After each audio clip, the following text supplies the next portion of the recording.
ನಮಸ್ಕಾರ ಸ್ನೇಹಿತರೆ. ಅದು ಮೇ 13, 1956 ತಮಿಳುನಾಡು ರಾಜ್ಯದ ಪಾಪನಾಸಂ ಎಂಬ ಪಟ್ಟಣದಲ್ಲಿ ವೆಂಕಟರತ್ನಂ ಹಾಗೂ ವಿಶಾಲಾಕ್ಷಿ ರತ್ನಂ ಎಂಬ ದಂಪತಿಗಳಿಗೆ ತುಂಬ ವರ್ಷಗಳ ನಂತರ ಒಂದು ಗಂಡು ಮಗು ಜನಿಸುತ್ತದೆ.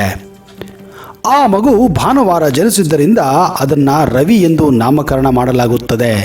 ಹಾಗೆಯೇ 8ನೇ ಶತಮಾನದ ಹಿಂದೂ ಸಂತ ಆದಿಶಂಕರರ ಜನ್ಮದಿನವನ್ನು ಹಂಚಿಕೊಂಡಿದ್ದರಿಂದ ಆ ಮಗುವಿಗೆ ಶಂಕರ ಎಂದು ಕೂಡ ಆ ಹೆಸರಿನಲ್ಲಿ ಸೇರಿಸಲಾಗುತ್ತದೆ. ಆದ್ದರಿಂದಲೇ ಆ ಮಗುವನ್ನ ರವಿ ಶಂಕರ್ ಎಂದು ನಾಮಕರಣ ಮಾಡಲಾಗುತ್ತದೆ. ಹಾಗೆಯೇ ಮನೆಯ ಹೆಸರು ರತ್ನಮಿದ್ದ ಕಾರಣ ಆ ಮಗುವಿನ ಹೆಸರು ರವಿಶಂಕರ್ ರತ್ನಂ ಎಂದು ಕರೆಯಲಾಗಿತ್ತು. ಈ ರವಿಶಂಕರ್ ರತ್ನಂ ಮುಂದೆ 1980ರ ದಶಕದಲ್ಲಿ ಉಸಿರಾಟದ ಪ್ರಕ್ರಿಯೆಯಾದ ಸುದರ್ಶನ ಕ್ರಿಯೆ ಹಾಗೂ ಜೀವನ ಕಲಾ ಅಂದರೆ ದ ಆರ್ಟ್ ಆಫ್ ಲಿವಿಂಗ್ ಮೂಲಕ ಇಡೀ ವಿಶ್ವದಲ್ಲೇ ಶ್ರೀ ಶ್ರೀ ಶ್ರೀ ರವಿಶಂಕರ್ ಎಂದು ಹೆಸರುವಾಸಿಯಾಗುತ್ತಾರೆ. ಬನ್ನಿ ಸ್ನೇಹಿತರೆ, ಇವತ್ತಿನ ಈ ವಿಡಿಯೋದಲ್ಲಿ ನಿಮಗೆ ಶ್ರೀ ಶ್ರೀ ರವಿಶಂಕರ್ ಅವರ ಸಂಪೂರ್ಣವಾದ ಮಾಹಿತಿಯನ್ನು ಕೊಡಕ್ಕೆ ಹೋಗ್ತಾ ಇದ್ದೀನಿ. ಅವರು ಓದಿದ್ದು ಎಲ್ಲಿ, ಅವರು ಬೆಳೆದಿದ್ದು ಎಲ್ಲಿ, ಅವರ ಆಶ್ರಮ ಎಲ್ಲಿದೆ, ಹೇಗಿದೆ ಎನ್ನುವ ಸಂಪೂರ್ಣವಾದಂತಹ ಮಾಹಿತಿಯನ್ನು ಈ ವಿಡಿಯೋದಲ್ಲಿ ನಿಮಗೆ ಕೊಡಕ್ಕೆ ಹೋಗ್ತಾ ಇದ್ದೀನಿ. ಒಂದು ವೇಳೆ ನೀವು ಈ ಚಾನಲನ್ನು ಇನ್ನೂ ಸಬ್ಸ್ಕ್ರೈಬ್ ಮಾಡದೇ ಇದ್ದರೆ ದಯವಿಟ್ಟು ಈಗಲೇ ಸಬ್ಸ್ಕ್ರೈಬ್ ಮಾಡಿ, ಜೊತೆಗೆ ಬೆಲ್ ಐಕನ್ ಕೂಡ ಪ್ರೆಸ್ ಮಾಡಿ.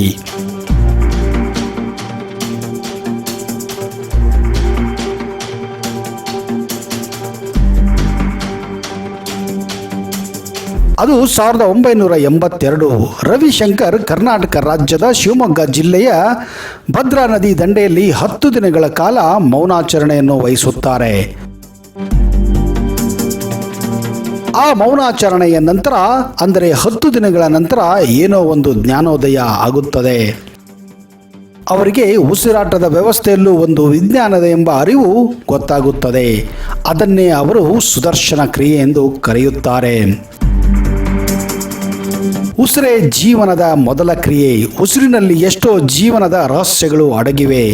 ಸುದರ್ಶನ ಕ್ರಿಯೆ ಒಂದು ಸರಳ, ಶಕ್ತಿಯುತ, ಲಯಬದ್ಧವಾದ ಉಸಿರಾಟದ ಪ್ರಕ್ರಿಯೆ. ಇದು ನಮ್ಮ ನೈಜ ಉಸಿರಾಟದ ಲಯಕ್ಕೆ ಒಂದು ನವೀನ ತಿರುವನ್ನು ನೀಡಿ ದೇಹ, ಮನಸ್ಸು ಮತ್ತು ಭಾವನೆಗಳ ಸಮತೋಲನವನ್ನುಂಟು ಮಾಡಿ ಜೀವನಕ್ಕೆ ಹೊಸ ಆಯಾಮವನ್ನು ನೀಡುತ್ತದೆ ಎನ್ನುವ ಒಂದು ಹೊಸ ಅಧ್ಯಾಯ ಇಡೀ ಪ್ರಪಂಚಕ್ಕೆ ದಾರಿದೀಪವಾಗಿ ತೋರಿಸುತ್ತಾರೆ. ಈ ಪ್ರಕ್ರಿಯೆಯು ಒತ್ತಡ, ಆಯಾಸ ಮತ್ತು ನಕಾರಾತ್ಮಕ ಭಾವನೆಗಳಾದ ಕೋಪ, ಆಶಾಭಂಗ ಮತ್ತು ಖಿನ್ನತೆಯನ್ನು ಹೊರಹಾಕಿ ಮನಸ್ಸಿಗೆ ಶಾಂತಿ, ಸಮಾಧಾನ ಮತ್ತು ದೇಹಕ್ಕೆ ವಿಶ್ರಾಂತಿಯನ್ನು ಕೊಡುತ್ತದೆ. ಜೀವನದ ಆಳವಾದ ರಹಸ್ಯವನ್ನು ಬಯಲು ಮಾಡುವುದರ ಜೊತೆಗೆ ಸುದರ್ಶನ ಕ್ರಿಯೆಯು ಬದುಕಿಗೆ ಒಂದು ಅಂತರಾಳವನ್ನು ನೀಡುತ್ತದೆ. ಅದೊಂದು ಆಧ್ಯಾತ್ಮಿಕ ತಿರುವು ಆಗಿದ್ದು ವ್ಯಕ್ತಿಗಳಿಗೆ ಜೀವನದ ಅನಂತತೆಯ ಒಂದು ಕಣದೃಷ್ಟಿಯನ್ನು ನೀಡುತ್ತದೆ. ತಮ್ಮ ಬಾಲ್ಯದಲ್ಲಿ ಶ್ರೀ ಶ್ರೀ ರವಿಶಂಕರ್ ಅವರು ಒಬ್ಬ ದೈವತ್ವವಾದ ಸಹಜ ಪ್ರತಿಭೆಯುಳ್ಳ ಮಗುವಾಗಿದ್ದರು. ಇವರು 4ನೇ ವಯಸ್ಸಿನಲ್ಲಿದ್ದಾಗಲೇ ಇವರಿಗೆ ಪುರಾತನ ಗ್ರಂಥವಾದಂತಹ ಭಗವದ್ಗೀತೆಯ ಸಂಪೂರ್ಣ ಕಂಠಪಾಠವಾಗಿತ್ತು. ಈ ಚಿಕ್ಕ ವಯಸ್ಸಿನಲ್ಲೇ ಅವರು ಅನೇಕ ವೇಳೆ ಧ್ಯಾನಸ್ಥರಾಗಿರುತ್ತಿದ್ದರು ಎಂದು ಕಂಡುಬರುತ್ತದೆ. ಇದನ್ನು ಅರಿತ ಅವರ ಸಂಬಂಧಿಕರು, ತಂದೆ ತಾಯಿಯರು ಹಾಗೂ ಗೆಳೆಯರು ಈ ಮಗು ಮುಂದೆ ಅಸಾಮಾನ್ಯ ವ್ಯಕ್ತಿಯಾಗುವುದರಲ್ಲಿ ಸಂಶಯ ಇല്ലെಂದು ಆಗಲೇ ಅವರಿಗೆ ಅರಿವಾಗಿತ್ತು. ಮುಂದೆ ತಮ್ಮ ಓದಿಗಾಗಿ ಬೆಂಗಳೂರಿಗೆ ಬರುತ್ತಾರೆ. ಅವರು ಬೆಂಗಳೂರು ವಿಶ್ವವಿದ್ಯಾಲಯದ ಸೇಂಟ್ ಜೋಸೆಫ್ ಕಾಲೇಜಿನಿಂದ ತಮ್ಮ 21ನೇ ವಯಸ್ಸಿನಲ್ಲಿ ವಿಜ್ಞಾನ ಪದವಿಯನ್ನು ಗಳಿಸುತ್ತಾರೆ.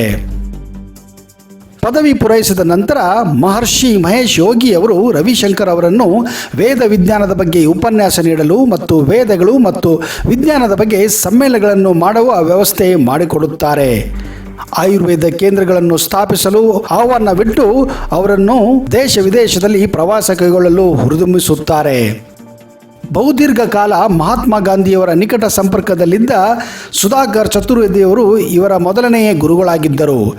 ಇವರು ಸನಾತನ ಧರ್ಮ, ಪರಂಪರೆಯ ವೇದ ವಿಜ್ಞಾನ ಮತ್ತು ನವೀನ ಪದ್ಧತಿಯ ಭೌತಶಾಸ್ತ್ರಗಳಲ್ಲೂ ಪದವಿಯನ್ನು ಪಡೆದಿದ್ದಾರೆ.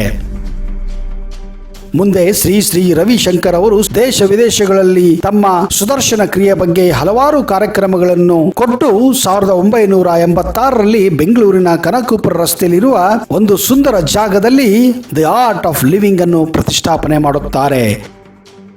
ದ ಆರ್ಟ್ ಆಫ್ ಲಿವಿಂಗ್ ಬೆಂಗಳೂರಿನ ನೈಋತ್ಯ ದಿಕ್ಕಿನಲ್ಲಿ ಕನಕಪುರ ರಸ್ತೆಯ ಪಂಚಗಿರಿ ಬೆಟ್ಟದ ತುದಿಯಲ್ಲಿದೆ.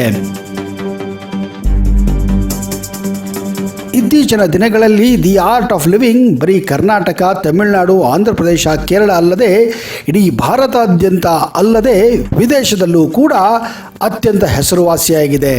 The art of living Majestic, KR market, ಶಿವಾಜಿನಗರದಿಂದ ಈ ಆಶ್ರಮಕ್ಕೆ ನೇರವಾದ ಬಸ್ ಸೌಕರ್ಯ ಇದೆ. ಇದು ಮೆಜೆಸ್ಟಿಕ್ನಿಂದ ಸುಮಾರು 26 ಕಿಲೋಮೀಟರ್ ದೂರದಲ್ಲಿದ್ದರೆ KR ಮಾರುಕಟ್ಟೆಯಿಂದ ಸುಮಾರು 21 ಕಿಲೋಮೀಟರ್ ದೂರದಲ್ಲಿದೆ.